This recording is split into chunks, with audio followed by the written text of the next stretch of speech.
안녕하세요. 보타일맨 민법교수 오시영 교수입니다. 저는 대학에서 이렇게 강의를 할 때 항시 보타일을 메고 강의를 합니다. 왜 그러냐면 교수라는 직책이 학생들에게 봉사하는 그런 직업이기 때문에 마치 호텔의 웨이터처럼 이렇게 보타일을 메고 강의를 해 버릇됐습니다. 제가 이제 유튜브를 할 것인데요. 주로 민법과 이 소송법에 관한 것들을 쟁점별로 모아서 강의를 해보려고 합니다. 그래서 가능한 한 재미있고 또 유익하고 여러분들에게 도움이 되는 그런 민법과 소송법에 관한 법률 지식을 알려드리도록 그렇게 최선을 다해 보겠습니다. 오늘은 첫째 시간입니다. 여러분은 법을 무엇이라고 생각을 하시죠?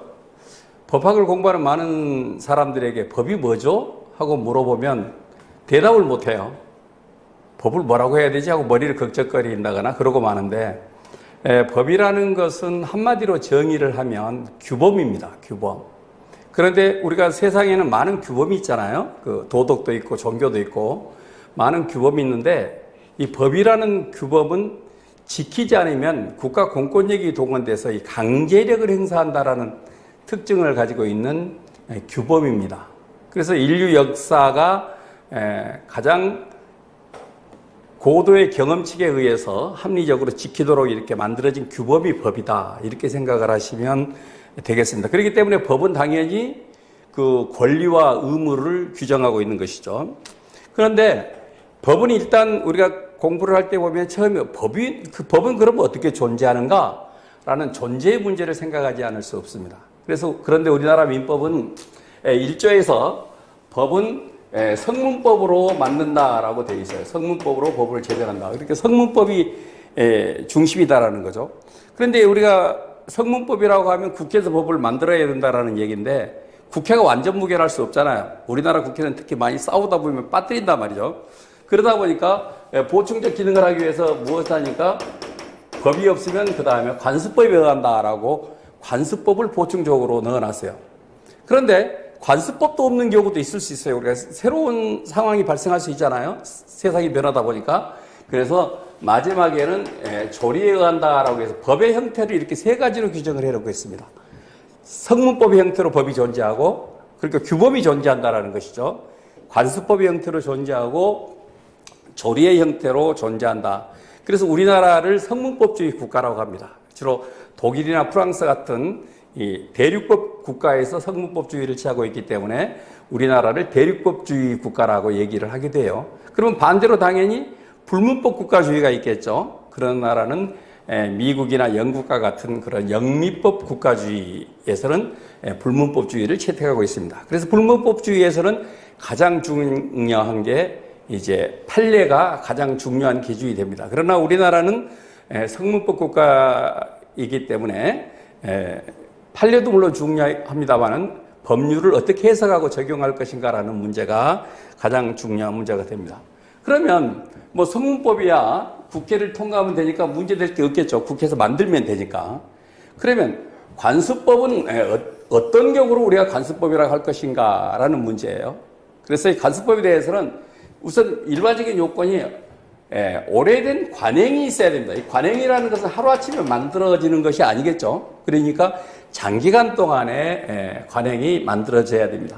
두 번째로는 이것을 그 구성원들이 법이다라고 믿어야 되겠죠. 그래서 그걸 우리가 뭐라고 하냐면 법적 인식이 있어야 된다라고 얘기를 합니다. 그러니까 오래된 관행이 있고 그 관행에 대해서 모든 구성원들이 이건 법이야 라고 지켜야 한다라고 생각하는 관행이 있어야 된다라는 거죠. 세 번째로는 이것이 반사회 질서 행위가 아니어야 한다라는 것입니다.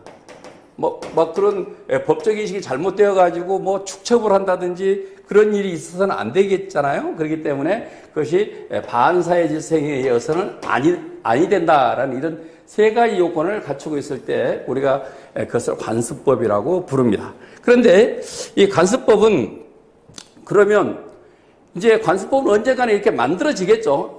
언젠가는 만들어집니다. 그런데 그것이 구체화돼서 나타나는 것은 어떤 과정을 통해서 나타나냐니까 결국 재판 과정을 통해서 이런 관습이 있어. 그러니까 그 관습을 지켜야 되고 그런 관습을 지키게 되면 법적 보호를 받는 거야 라는 그런 결론이 나오기 때문에 재판이 될 때 이게 구체화된다라는 거죠.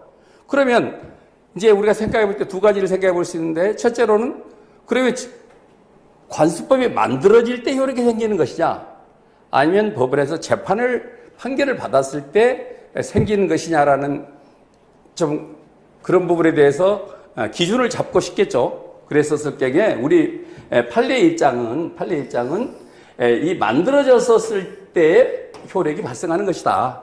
그러니까 판결을 통해서 소급해서 그런 관습법이 만들어졌을 때 인정을 받는다라고 생각을 하시면 되겠습니다. 그러면 우리나라에서 인정되고 있는 그러면 관습법에는 어떠한 종류가 있는가라는 것이죠. 그래서 첫 번째 가장 대표적인, 그러면 관습법에 의해서 만들어진 그런 법률적 관계, 첫 번째가 뭐냐니까 분묘기지권이라는 게 있습니다. 분묘기지권.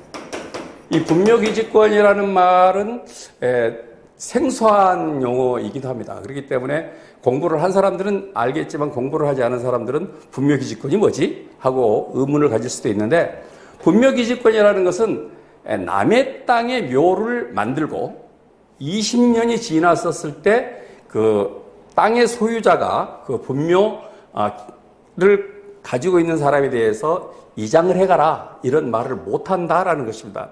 무슨 말인지 알겠죠?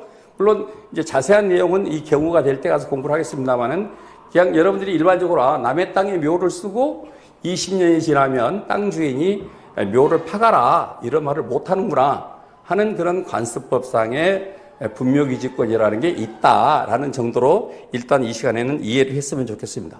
두 번째로는 어떤 게 있냐면 양도담보라는 게 있는데요. 이 양도담보라는 것은 뭐냐니까, 양도라는 것은 권리를 넘겨준다라는 말이에요. 그런데 그 목적이 뭐냐니까 담보라는 거죠. 그러니까 두 가지 용어가 혼재되어 있습니다. 양도담보라는 말 속에는. 그러니까 형식은 권리를 넘겨주는 거예요. 소유권을 넘겨준다 이거죠. 그런데 목적은 매매가 아니라 담보라는 것입니다. 그렇기 때문에 일단 저당권을 설정하는 대신 양도담보를 설정해 주게 되면 소유권이 넘어가게 되고, 나중에 그 돈을 갚으면 소유권을 다시 돌려받아요. 매매를 한 게 아니니까.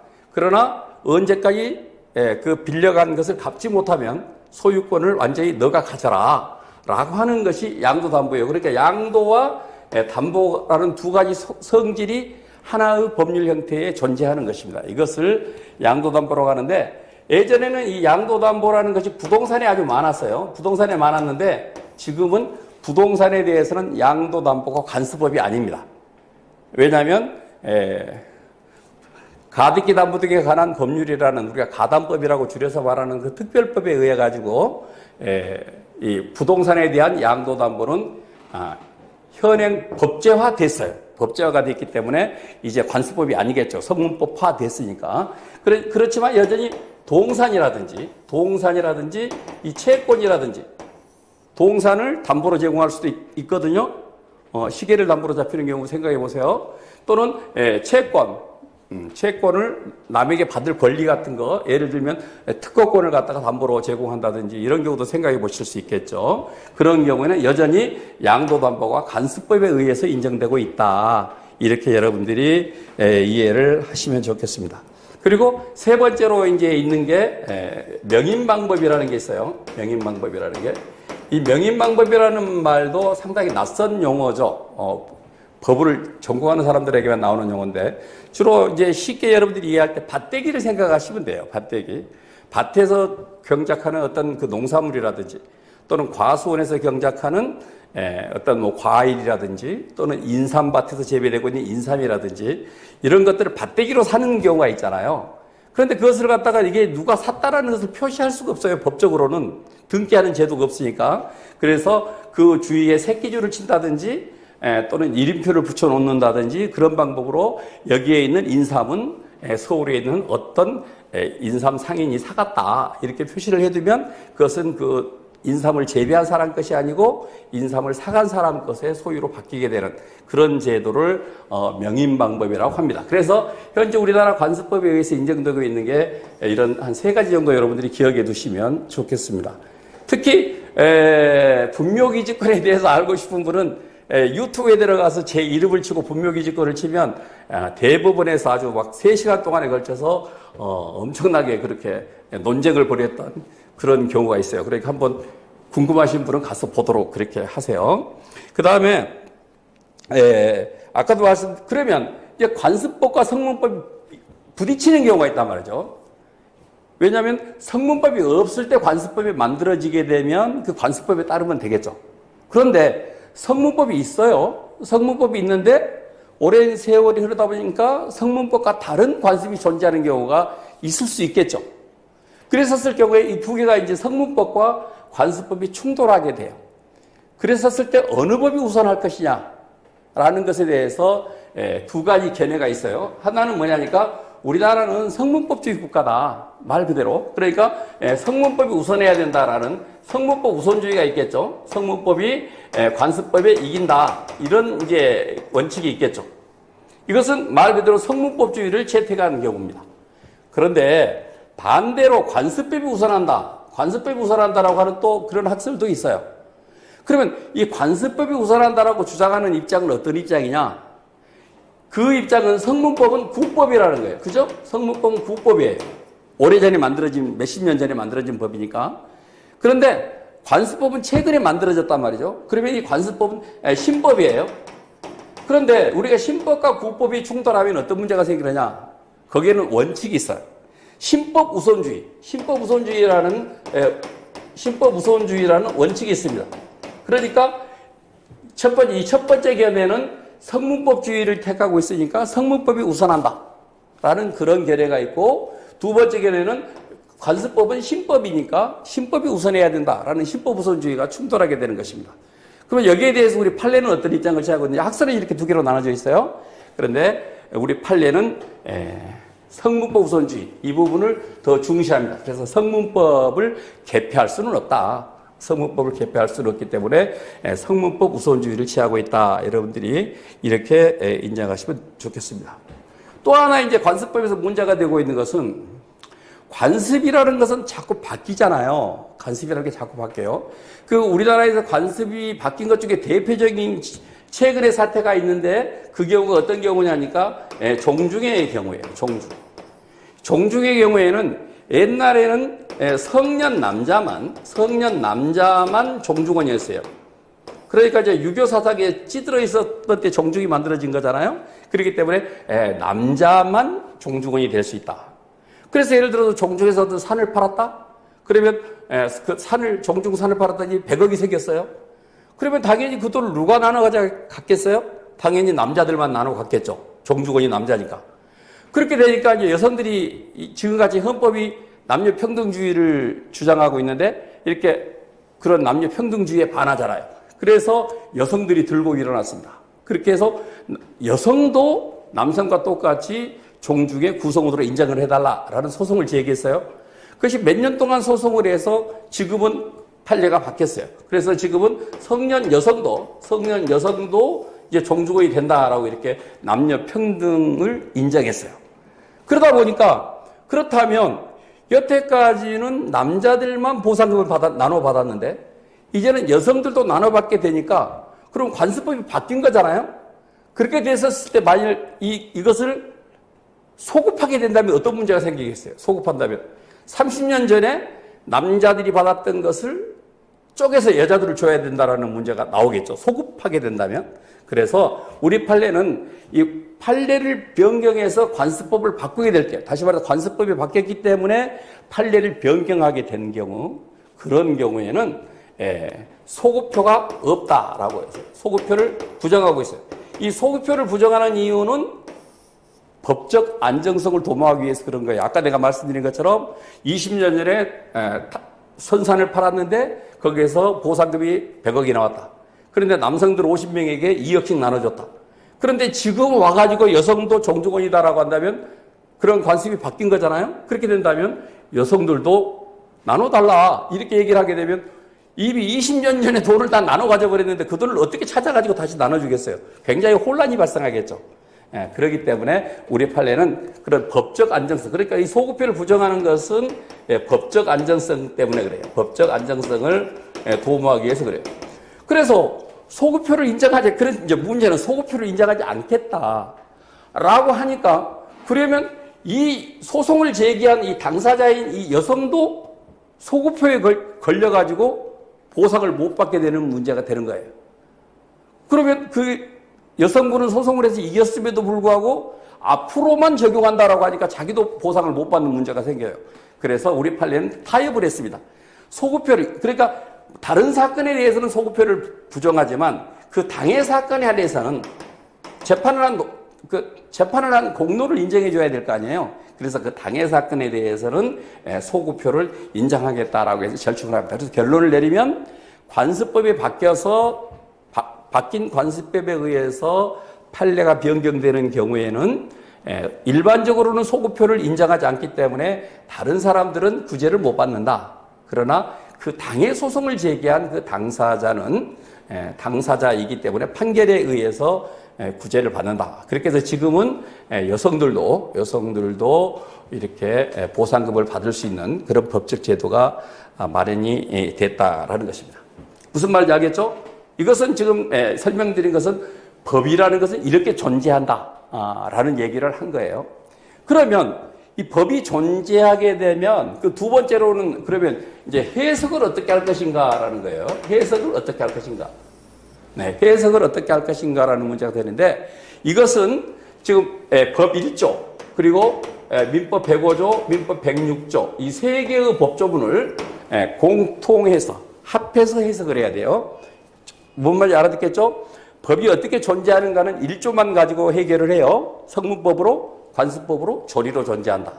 그런데 해석을 어떻게 할 거냐는 거기에 105조와 106조가 가산이 돼야 돼요. 그래서 일단 성문법에 보면 법이라는 것은 두 가지가 있는데 하나는 강행 규정이 있고 또 하나는 임의 규정이 있어요. 하나는 강행 규정이 있고 임의 규정이 있다고요. 강행 규정이라는 것은 누구나 다 지켜야 되기 때문에 안 지키면 안 돼요.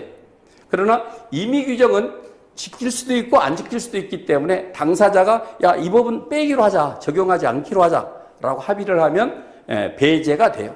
그런데 이 강행법규는 다시 두 개로 나눠요. 강행법규는 다시 두 개로 나누어서 하나는 효력 규정이라는 게 있거든요. 또 하나는 단속 규정이라는 게 있어요. 그러니까 이 효력 규정은 위반하면 무효가 되는 거예요. 그 법을 위반하게 되면 강행 규정이니까 반드시 지켜야 되는데 무효가 되는 거예요. 예를 들면 부동산 투기가 일어난다. 그런 경우는 부동산 거래를 할 때 허가를 받아야 된다라고 이렇게 돼 있잖아요. 그러면 허가를 안 받고 매매 계약을 했다라고 하면 강행법규를 위반했잖아요. 허가를 받아야 된다라고 규정한 강행법규를 위반한 것이기 때문에 그 매매 계약은 무효가 되는 것. 이런 것들이 효력 규정을 위반한 경우예요. 거기에 대해서 이 단속 규정은 효력은 그대로 인정하겠다. 효력은 인정하지만 법을 위반하면 처벌을 하겠다라는 것이 단속 규정이에요. 뭔 말인지 알겠죠? 효력 규정은 그 효력 자체를 무효화시켜버리겠다라는 규정이고 단속 규정은 효력은 인정하되 처벌을 하겠다라는 거죠. 예를 들어서 무허가 음식점에서 음식을 사 먹었어요. 그러면 무허가 음식을 판매한 그 식당 주인은 처벌을 받겠죠? 식품위생법을 어겼으니까요. 그렇지만 그 식당에서 팔았던 그 무허가 음식점에서 팔았던 여러분들이 좋아하는 떡볶이라면 그런 것들은 여러분들이 먹고 나서 사장님 단속 규정 위반했으니까 나 떡볶이가 못 줘요. 이러면 여러분들이 멱살 잡히겠죠. 그렇기 때문에 이 단속 규정과 효력 규정의 차이를 알겠죠. 그래서 1조와 105조와 106조를 통틀어서 그냥 여러분들한테 쉽게 이해를 시키면 일단 효력 규정, 이 강행법규에 해당하는 효력 규정은 누구나 다 지켜야 돼요. 대통령도 지켜야 되고 여러분도 지켜야 되고 나도 지켜야 돼요. 그 다음부터는 어떻게 되느냐? 그 다음부터는 내가 최고예요. 내가 왕이란 말이에요.